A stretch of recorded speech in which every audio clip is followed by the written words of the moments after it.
Complete his every droid in Revenge of the Sith video, Bert has not. What the problem is, I wonder. For reasons we can't explain, he has lost the will to make every droid videos. But lost the will? How could you even say something like that? How do you even know that you're just a droid? My gosh, I've just been busy, okay? I've lost the will to not punch you in the face. How about that?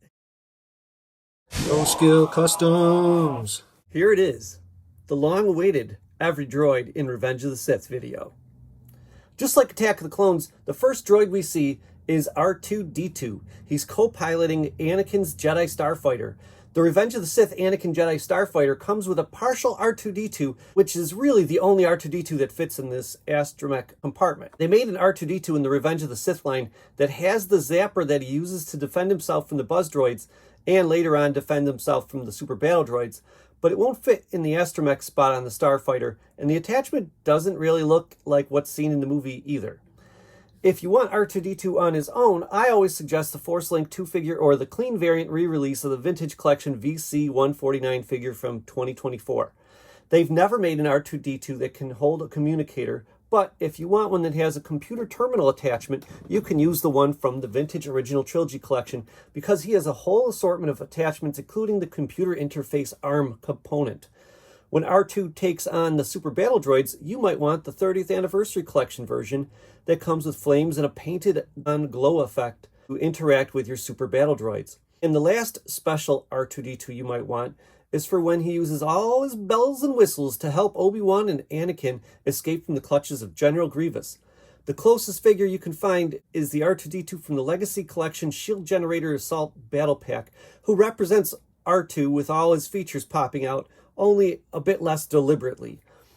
Back during that opening scene, we also see R4-P17 in Obi-Wan's Starfighter. The Revenge of the Sith toy line featured Obi-Wan's Jedi Starfighter again with a removable partial droid, so that's the only way to get an R4-P17 that plugs into the ship. The Revenge of the Sith line also featured a full-body R4-P17 figure in the main line, despite R4 not surviving long enough for us to see his whole body in this movie. Funny thing about R4-P17, though, is that he is colored inconsistently within the movie, so the partial and full-bodied figures are only accurate to the long shots where the droid was created digitally. In the close-ups of Obi-Wan's ship, R4-P17 was a live-action prop, and on the prop, both his torso and legs are red, not white. Hasbro has not made a figure that reflects this.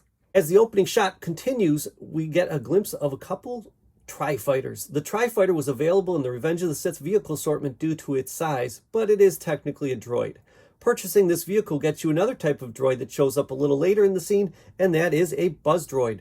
The buzz droids that come with it are cool because you get them in ball form and in attack form, and the attack form plugs onto the Jedi Starfighters I just mentioned. The Starfighters soon encounter a starship crawling with vulture droids.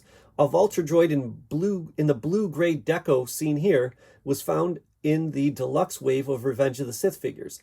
A larger vulture droid was made as part of the Legacy Collection vehicle assortment, and while I think it's a little too big compared to the Tri-Droid and Jedi Starfighter toys, it does allow you to have it stand on all fours, which the maybe quite a bit too small deluxe figure does not. Also battling against the Separatists are a group of ARC 170s. They are so fast and blurry that it's difficult to identify the astromechs in them. Most appear to be black or gray with silver or white details.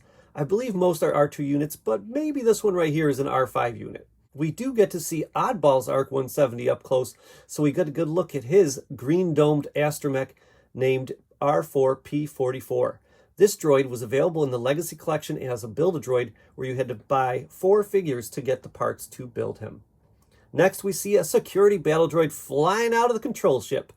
And video game cutscene, Obi-Wan Kenobi proceeds to chop up several more of these security battle droids inside the ship. Battle droids with these markings were available in the Power of the Jedi line. Then, of course, there's General Grievous. You're right, he's not technically a droid, but I imagine he's at least 80% droid, so that's enough for me. The best Grievous is the Vintage Collection one, VC-17. He's a super fun figure that'll allow you to do practically every scene with Grievous in it, except for firing a grappling hook out of his arm. Next, we see 2 of Grievous's Magna Guards. They are, of course, seen again on Utapau later in the movie. The best Magna Guard is by far the Vintage Collection one, VC-18. It's light gray and beige, which is pretty accurate to one of these Magna droids, but if you want a blue and gray version like the other Magna droid, you can get the figure from the Revenge of the Sith line. Unfortunately, instead of premium articulation, this figure has a wacky arm spinning gimmick and doesn't even bend at the knees.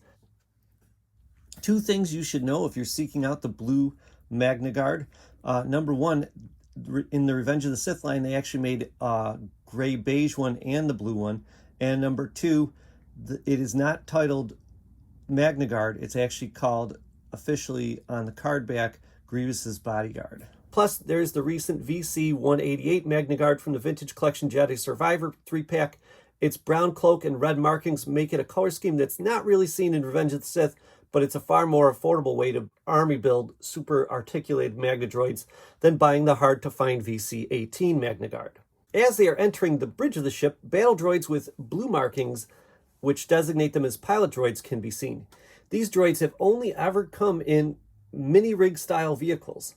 The first being this bent-armed figure that came with the armored scout tank in 1999, and the second being this straight-armed movie heroes figure from 2013 that came with the MTT droid fighter vehicle. The third one was found in the 30th anniversary collection Toys R Us exclusive battle pack called Stap Attack, and actually you could get two of them in that pack. Then we see some destroyer droids.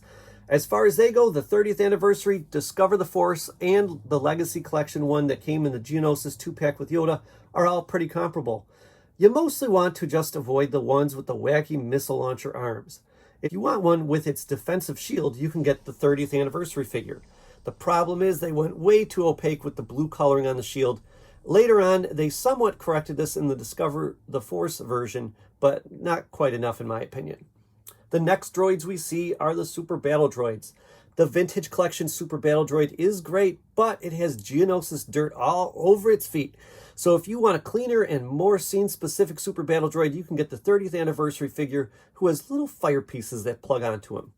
Regular battle droids later appear at the gunner stations along with the Commander droid. The recent Battle Droid 4-pack comes with 3 standard droids and 1 commander. If you want a standard droid that can hold its gun with 2 hands like they do later in the film on Kashyyyk, you have to find the early versions of the Saga 2002 Arena Battle version of the Battle Droid. This beige-colored version was in production before Lucasfilm changed the color of the droids from beige to red-brown in Attack of the Clones. And when Hasbro got wind of the change in the movie, they made a running change for their toys and made their battle droids red from that point on.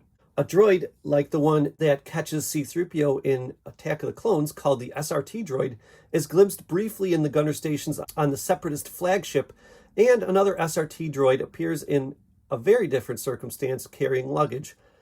There has never been a 3.75-inch figure of this droid. Back on land, we see a number of valet droids. Some are walking on 2 legs, and these are designated as FA5 droids, and some have treads.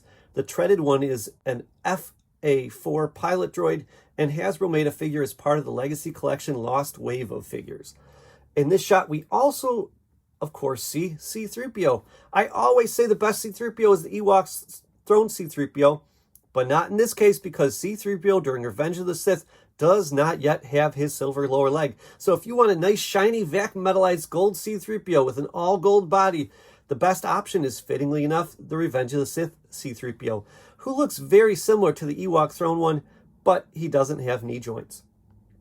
We also see a couple more standard protocol droids. One is all white. The closest 3.75-inch figure to that is K-3PO from the Legacy Hoth Recon set, or the Build-A-Droid from the Disney Droid Factory sets. But each of these has markings on the torso that this droid does not have.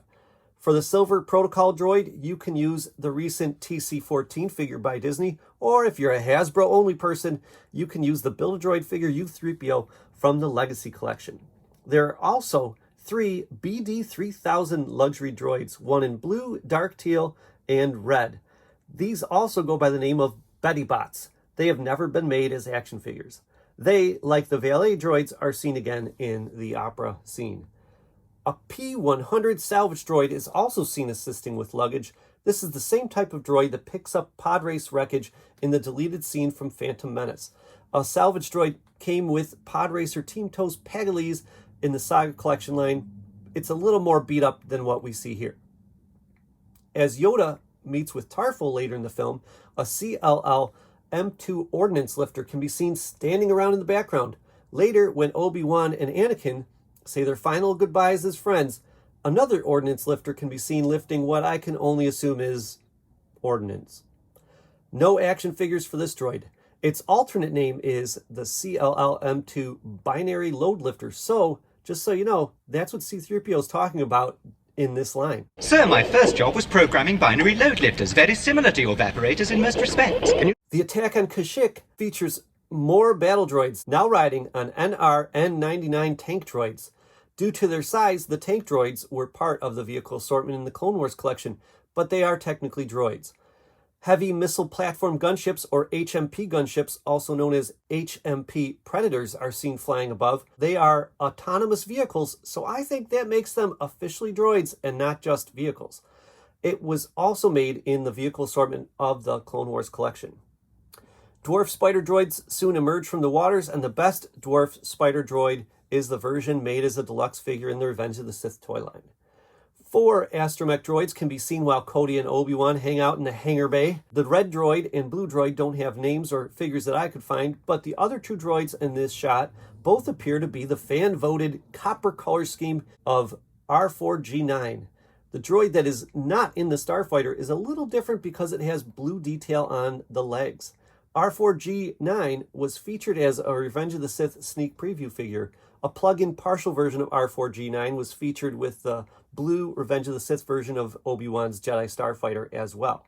Then we see Obi-Wan plug into his hyperspace ring to get to Utapau. As he heads into hyperspace, this little thing that looks like a droid or something spins around. I couldn't find any mention of it anywhere, but I believe it to be a droid, so here it is. Octoptara droids are super confusing. They come in a variety of sizes, and they're sometimes called tri-droids, which I personally confused with tri-fighters that we saw in the beginning of the movie. Anyways, here on Utapau, we see the smaller Octoptara droids, which were released as toys in the 30th anniversary collection as tri-droids. The 212th Attack Battalion shows up, and some crab droids join the fight. The Deluxe Revenge of the Sith line and the Clone Wars line each featured crab droid figures. They're the same mold, but I personally like the Revenge of the Sith colors better. I feel like they are truer to the movie. We don't see any new droids until Order 66 on Megiddo, and that is where we find the larger scaled Octoptara droids fighting Ki-Adi-Mundi and his troops.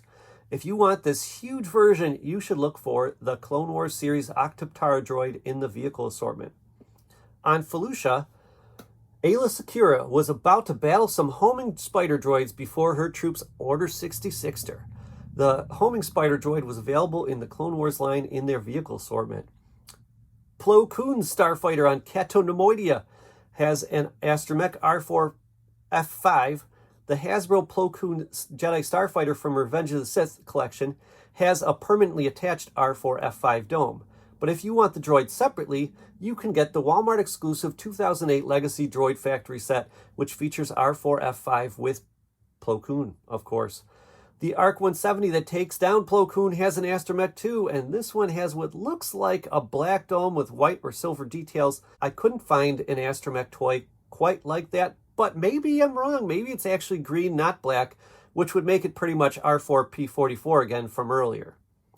A seeker droid tries to track down Obi-Wan on Utapau. These are also called the Arachid Prowler 1000 exploration droids. Lucasfilm developed a few seeker droids for this movie. I'm not sure which this is or where the other ones might be seen.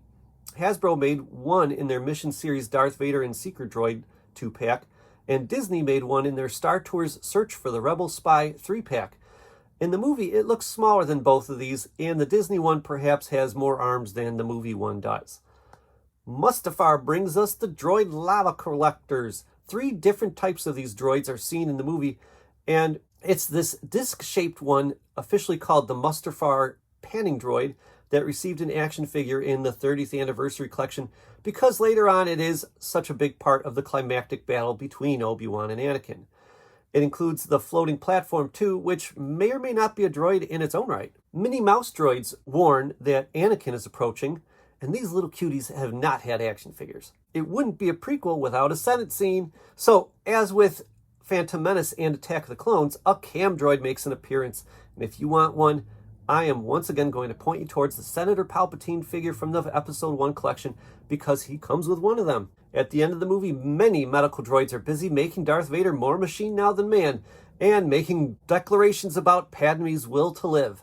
Darth Vader has some droids floating around him, including another P-100 salvage droid like we saw earlier in the film, and 2 more seeker droids like the one that was searching for Obi-Wan Kenobi.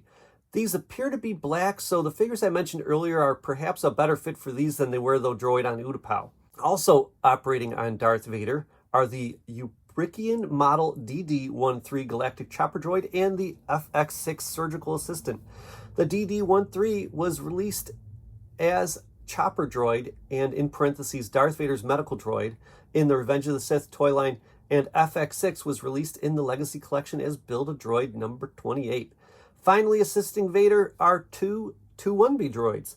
This version of 2-1B with the dumb feet was released in the 30th Anniversary Collection in 2008 to celebrate the 31st anniversary of Star Wars. Then we have the GH7 Meta Droid that for some reason has been calibrated to judge a patient's will to live or not. Don't expect a figure of this know-it-all anytime soon. Then we have the Midwife Droid, who looks and speaks like some sort of cyborg Teletubby. Again, I don't expect to see a figure of this character either. And finally, we have the 2 droids that are part of the reason it took me so long to make this video, because they were designed for this movie as evidenced by their appearance in multiple Revenge of the Sith books, but I could not find them, and I finally just gave up. They are the Pincer Loader Droid IW-37 and the Hover Loader Droid HL-444. Now, you may have thought that you spotted the Pincer Loader Droid, but in fact, what you're seeing in that scene with Yoda and Tarful is actually an AT-AP, or All-Terrain Attack Pod. I thought it was a Pincer Loader too, but it's not. And you can tell, you can really see the difference on the back. But if you do find them, the Pincer Loader and the Hover Loader, please let me know in the comments below. I'll add them to my list, and I will thank you very much. And I also want to know, do you have a favorite Revenge of the Sith droid? What is it? What's your favorite one that was featured? And are you a little bit like me, where you're a little disappointed that the movie doesn't have more physical astromechs? So many of the astromechs in this movie are all digital, and I think it kind of hurts the film a little bit. I like my physical astromechs. What can I say? All right. Well, thanks for listening, guys. This has been Bert. I'll see you next time.